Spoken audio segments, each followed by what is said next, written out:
In the spring of 1783, a strange quiet settled over the American countryside. For the first time in 8 long years, the thunder of musket fire no longer echoed between the trees, and the scent of gunpowder no longer clung to the wind. The revolution, bloody, exhausting, unpredictable, was over. And yet, in that silence, a new tension rose. It was not the fear of enemy armies, but the weight of a terrifying question. Now that freedom had been won, what would become of the fragile nation that had fought so desperately for it? George Washington rode through the remnants of battlefields, passing broken fences, burnt farmhouses, and empty campsites where thousands of young men had once slept under the open sky. Victory had come at a terrible price. Lives shattered, families torn apart, a country nearly starved into collapse.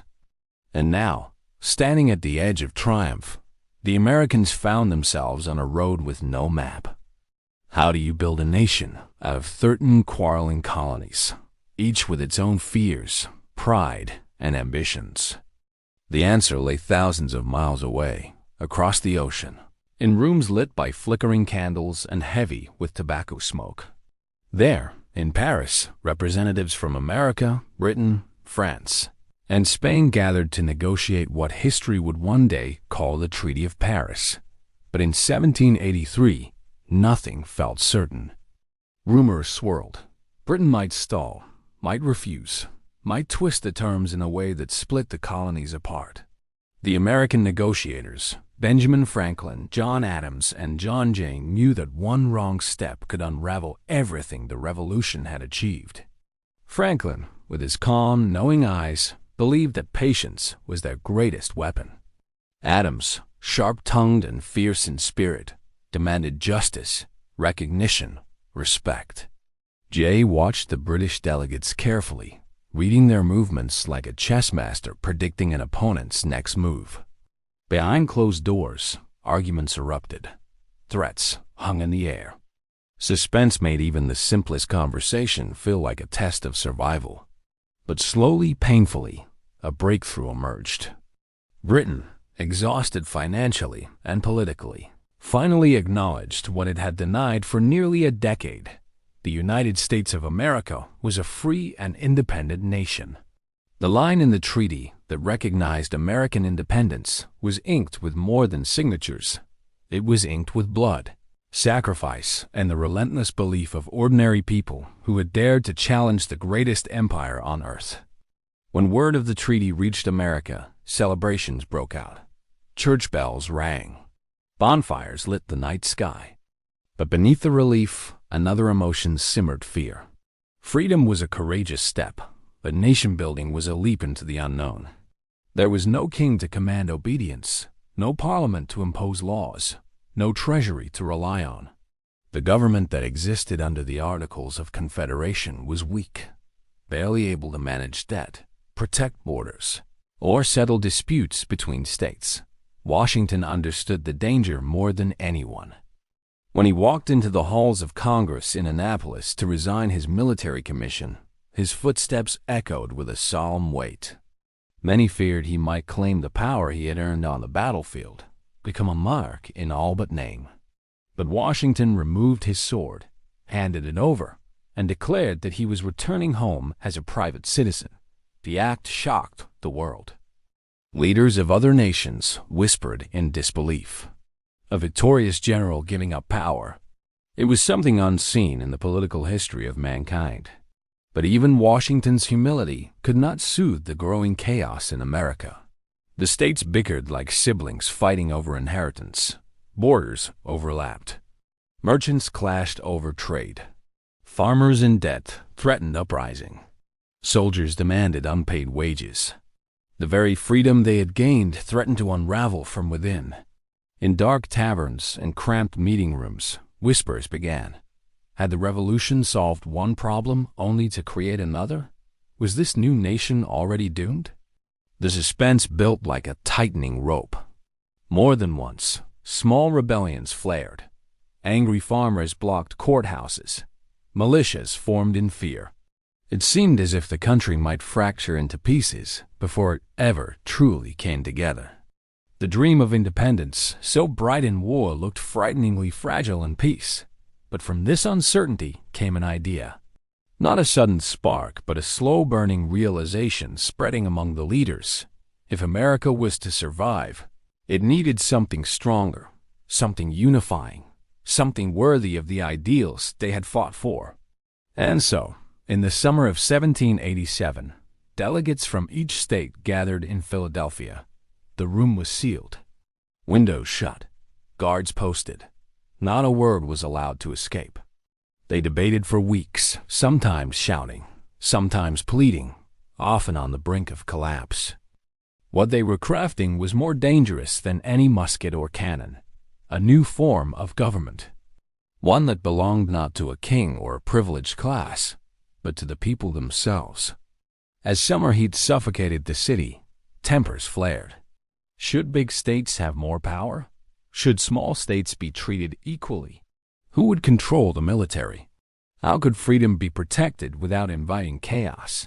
Every compromise felt like a gamble. Every disagreement felt like a threat. And every decision carried consequences that would shape the destiny of millions yet unborn. Inside that sealed room, the U.S. Constitution took form. It was not perfect. It would provoke debate for centuries. But in 1787, it was a miracle, a structure strong enough to hold a nation together, yet flexible enough for future generations to shape and improve. When Benjamin Franklin left the building on the final day, a woman called out to him, "Doctor, what have we got? A republic or a monarchy?" Franklin smiled gently. "A republic, if you can keep it." Those words hung in the American air like a prophecy. As the years passed, the impact of the revolution reached far beyond the borders of the United States. Across Europe, oppressed nations watched with fascination as ordinary people overthrew a mighty empire. In France, crowds whispered about liberty and equality until they erupted into their own revolution. In Latin America, leaders like Simon Bolivar drew inspiration from the American struggle. The idea that people could choose their own government spread across continents like a spark in dry grass. Even in places still under the weight of monarchy and tyranny, hope flickered.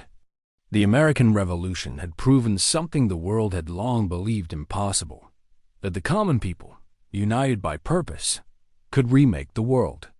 Yet the legacy of the revolution was complicated. Freedom had triumphed, but contradictions remained. Many enslaved people who had fought in the war returned to chains.